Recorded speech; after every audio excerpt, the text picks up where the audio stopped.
My sister Aurora leaned toward our cousin at our grandmother's funeral, right there in the second pew of the Harland County Chapel, and whispered loud enough for half the room to hear, "The stinky country girl is here." I was standing 10 feet from Nana Bet's open casket.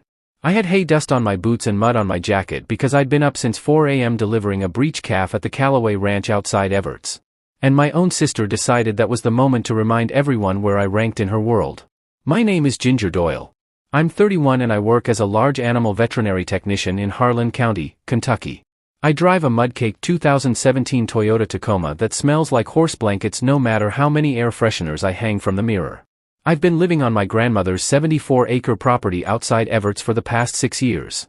Ever since Nana Bet's hip gave out and then the cancer came, somebody had to actually be there, not just send flowers or call for 4 minutes on Thanksgiving. Be there every day. Every chemo appointment at the Harland AR Hospital. Every 3 a.m. fall in the bathroom. Every lonely Tuesday night when it was just me, Nana, and Wheel of Fortune. She was terrible at it. She'd shout letters at that screen like she was coaching a football team, and she was wrong about 80% of the time. I loved every second of it. Aurora is my older sister. She's 36, lives in Louisville in a 2-bedroom condo she tells everyone she owns. I know she rents because Nana told me. Aurora is married to Mason Whitfield, a quiet man who works as an assistant manager at a flooring showroom off Bardstown Road. Mason is fine. Mason is wallpaper. The real performance is Aurora.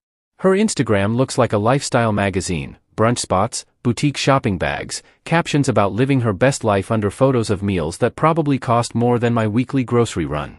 I'd showered twice before the funeral, but apparently a breech calf at 4 a.m. leaves a lasting impression.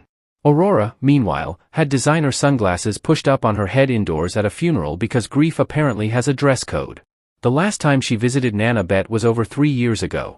She cut a weekend trip short because she said the house smelled like old wood and horses. She sent flowers twice after that and called on holidays. Those calls lasted about as long as a microwave burrito, 4 minutes tops and just as nourishing. Then there was my Uncle Colton, Nana Bet's only son.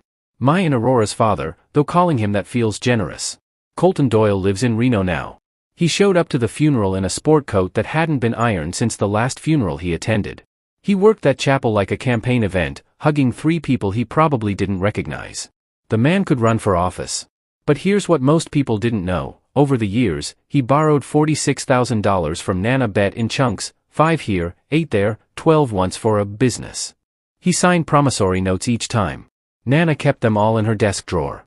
He never paid a dime. I watched Nana cry over that money more than once, sitting at her kitchen table, wondering how her own son could take from her and disappear. I sat in the back pew. Aunt June, Nana's younger sister, 74, sharp as a tack, quiet as a church mouse, sat next to me and squeezed my hand. She didn't need to say anything.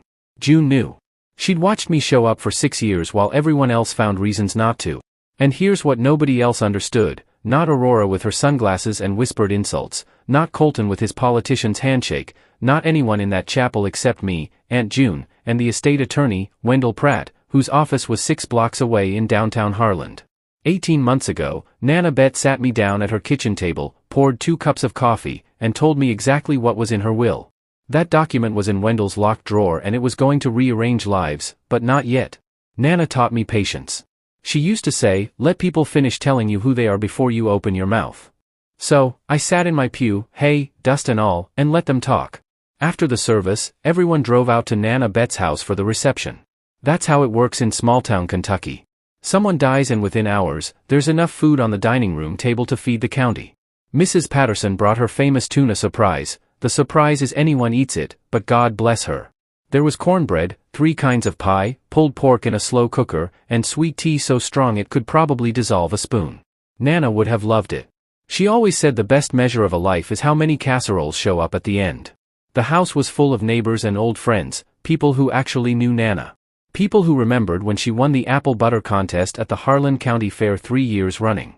People who borrowed her lawnmower and always returned it with a full tank because that's how things work around here. And then there was Aurora, walking through the house like she was touring a property listing. She ran her fingers across the antique grandfather clock and complimented the original hardwood floors twice in that calculating voice. Then she found her way to the kitchen, stood next to me while I was arranging plates, and asked casually, "Do you happen to know what the property tax situation is here?" Aurora asked about property taxes the way normal people ask about the weather, casual devastation between bites of potato salad. I told her I didn't know offhand. She nodded like she was filing it away. Later, Aunt June pulled me aside on the front porch. June isn't a gossip. She shares information when it's necessary, and she thought this was necessary. Aurora had contacted a real estate agent in Lexington before the funeral, before Nana was even in the ground. She requested a preliminary market estimate for the 74-acre property. She was pricing land while the rest of us were picking out hymns. Nana always kept $20 in her cookie jar by the fridge, not for emergencies. Pizza money, she called it, because you never know when you'll need pizza. That cookie jar was sitting right there on the counter while Aurora evaluated square footage. Something about that contrast made my chest tight in a way I wasn't ready for. Then came Colton. He found me on the back porch while I was getting some air. He was warm, too warm, smiling, arm around my shoulder, calling me kiddo, like he'd been around for any of the last 6 years. He started talking about how Mom would have wanted us all taken care of. He thought the fair thing would be to sell the property and divide it 3 ways. He even had a number in mind. He'd looked up land prices in Harland County on his phone during the reception. Colton talked about what Nana would have wanted like he had been here last Christmas. He wasn't. He was in Reno. I know because Nana cried about it while I made her hot chocolate and put an extra blanket on her chair. Aurora and Colton found each other naturally like money attracts like. They stood in Nana's living room between the grandfather clock and the bookshelf full of photo albums and agreed that selling was the obvious move. Neither of them asked me a single question. Not what I thought, not what I wanted, not whether I had any information about Nana's actual wishes. I was just the country girl in muddy boots. Then Aurora cornered me in the kitchen. She put her hand on my arm, sisterly, almost gentle, and told me I should start thinking about next steps. She said the property would need to be listed soon, and I should figure out where I'd go. She said it kindly, the way you'd explain something simple to someone slow. And then she said something I saved. You got free housing for 6 years, Ginger. That was your inheritance. She meant it. In her mind, I had already been paid in room and board while she had been out in the real world building a life. The fact that I'd spent those 6 years as Nana's full-time caretaker, driver, nurse, farm hand, and emotional anchor didn't register, not even a little. I said nothing. Later that evening, after everyone left and I was alone in Nana's quiet house, I noticed the jewelry box in the bedroom was open.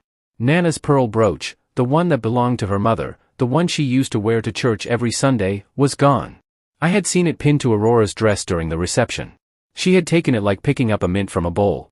No asking, no hesitation, just took it. I didn't call her. I didn't text. I went to the kitchen, sat at Nana's table, and opened my phone. I screenshotted every text Aurora had sent me, the free housing comment, the questions about property taxes, the message she sent our cousin about getting the land appraised fast. Not for revenge, for the record. Nana taught me something else besides patience. She taught me to keep receipts. 2 days after the funeral, Wednesday morning, the grief hit while I was hauling a 50-pound bag of grain to the barn. I stood in the middle of the yard holding horse feed, crying while Biscuit, Nana's oldest mare, gentle as a golden retriever, nudged my shoulder like she understood. Dolly, the younger one, just watched from the fence. And then there's Sargent. Sargent is a paint gelding with the temperament of a DMV employee whose lunch break was cancelled. He stared at me through the kitchen window like he was judging me for everything I had ever done wrong. 3 horses. Nana's horses. My horses now, though Sargent would probably dispute the ownership. My phone was a disaster. Aurora had created a group chat the night before called Doyle Estate Planning. Overnight, it had more activity than our family chat had in 3 years. Funny how death makes people communicative. Aurora sent links to Zillow comparables, articles about rural Kentucky land values, and the name of an estate sale company in Lexington that specializes in antique furniture. Colton contributed helpful replies like thumbs up emojis and the occasional "makes sense." Neither of them had contacted Wendell Pratt. Neither had asked about a will. They were dividing a state they didn't control, didn't understand, and as they were about to learn, didn't inherit. Around 10 that morning, Wendell called. Wendell Pratt has practiced estate law in Harlem for over 30 years.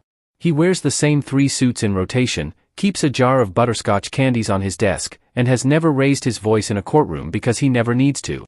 He told me the will reading was scheduled for the following Tuesday at his office. He reminded me that as executor, I was managing the process. He asked if I had gathered Nana's financial documents. I told him I had bank statements, the property deed, and the promissory notes for Colton's loans. I had them organized in a folder for months. Nana trusted me with all of it.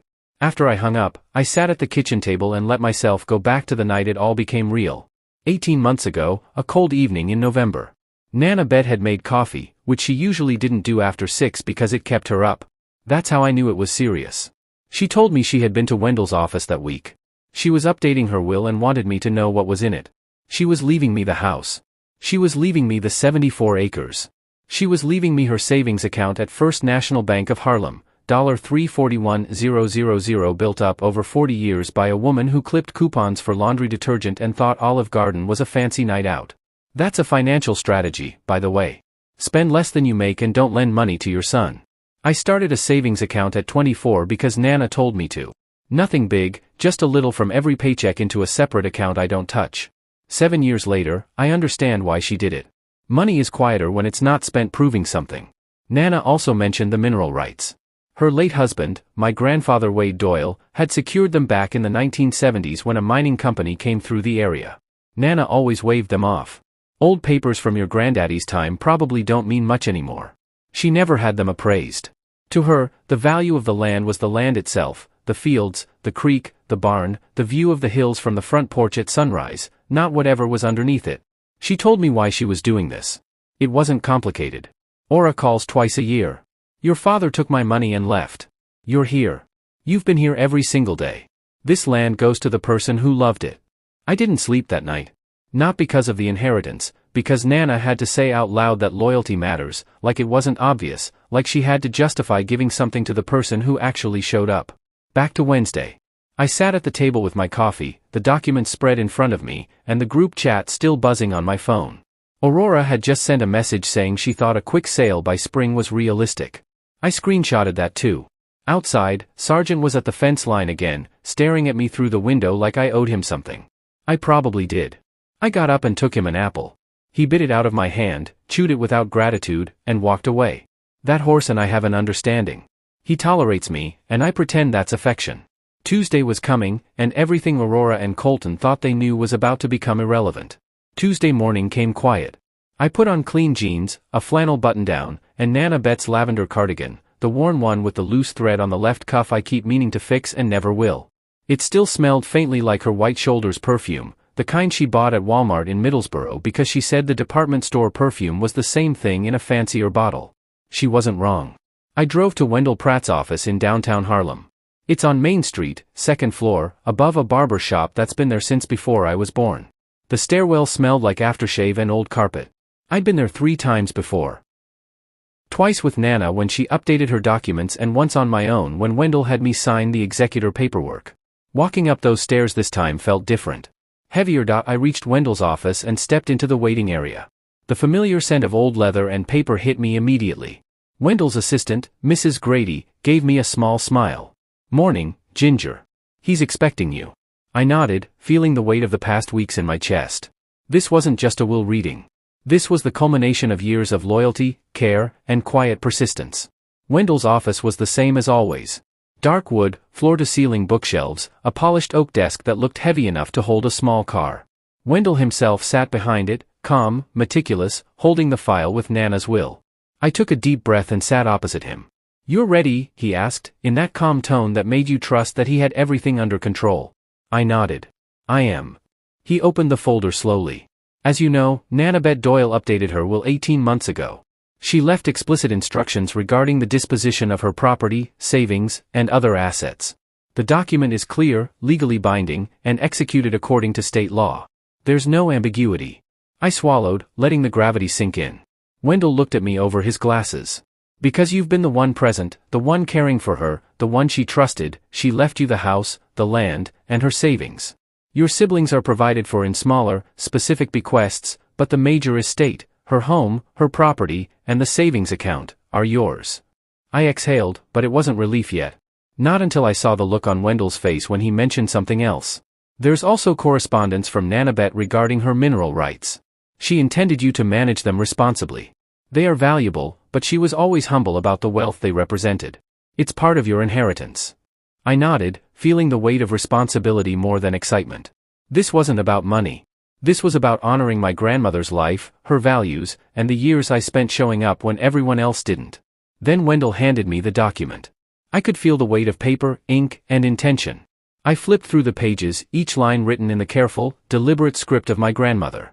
Her instructions were clear: the property could not be sold or transferred without my consent, and the house itself could not be divided. She had trusted me to decide if and when any sale would happen. She had trusted me to protect her land, her home, and the life I had built alongside her. Outside, I could hear the distant buzz of traffic on Main Street. Inside, the office felt suspended in time, heavy with memory and duty. Wendell cleared his throat. I need you to understand something. The law is clear. The executor has the right and responsibility to enforce the wishes of the deceased. Your siblings may challenge it, they may try, but as long as you follow the instructions set out in this document, the estate is legally yours. I nodded again. The words were simple. The implications were profound. Aurora and Colton had been acting like they owned what wasn't theirs. They had planned, whispered, and plotted, completely oblivious to the life my grandmother had entrusted me to continue. They had ignored my presence, my care, my effort. Now, the legal backing was mine. The first step was communication. Wendell suggested a formal notice to my siblings, informing them of the will's contents and their rights to contest. He emphasized clarity and professionalism. I took notes, trying to remain composed. There was no room for emotion here, not yet. I left Wendell's office with the file securely in my bag. The city seemed sharper, the sky brighter, but my mind was a storm. I drove back to Nana's house slowly, taking in the fields, the barn, the creek, the hills. Everything Nana loved, everything she had protected and preserved, now rested with me. I parked the Tacoma and stepped out, boots crunching against gravel, feeling an unfamiliar but welcome sense of authority. Aurora was already there. She had come by under the pretense of helping with cleanup, but I knew her game. She smiled at me, sweetly, as though nothing had happened. Morning, Ginger. Thought I'd come see about sorting some of Nana's things. I smiled back. Polite, controlled. Thanks, Aurora. I've been going through everything.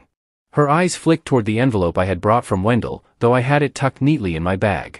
I didn't give her a chance. Everything has been accounted for. Wendell confirmed the will. The house, the property, the savings, they are mine. Your inheritances are limited to the specific bequests Nana included. I saw it then, the hesitation, the tiny shift in her posture. She had assumed I would roll over, assume her plan, and let her handle the sale and the estate. She hadn't considered that I had been trusted, prepared, and informed. Colton arrived shortly after, texting that he was coming by to help with estate matters. I met him at the door. He held a coffee in one hand, casual, trying to mask his uncertainty. I didn't offer him one. Instead, I handed him a copy of the formal notice from Wendell. This outlines the will and your rights, I said. Neither sibling spoke. The weight of the document seemed to fill the room. Aurora opened her mouth once, probably to argue, then closed it. Colton's hand tightened around the coffee cup, then relaxed. I walked into the kitchen, poured myself coffee, and sat at Nana's table. The house smelled faintly of lavender and old wood. Biscuit and Dolly were in the barn, Sergeant staring out the window again, keeping watch. I finally allowed myself to feel calm. This was it. The confrontation I had expected for years wasn't going to come with yelling, pleading, or fighting. It was quiet, inevitable. The law, Nana's trust, and my preparation had created a barrier they couldn't ignore. They could complain, they could sulk, but the reality was clear: I had shown up. I had been present. I had cared. And now, I had the proof, in writing, and the authority, in law. Over the next few days, I organized the estate according to Nana's wishes. I contacted the bank, ensured the savings account was secure, and made arrangements for the mineral rights management. Aurora and Colton flitted around, checking boxes and taking notes, but I handled the decisions. Every email, every call, every minor task was filtered through my judgment. I allowed them to assist in tasks that didn't require discretion, letting them feel involved while knowing the ultimate decisions were mine.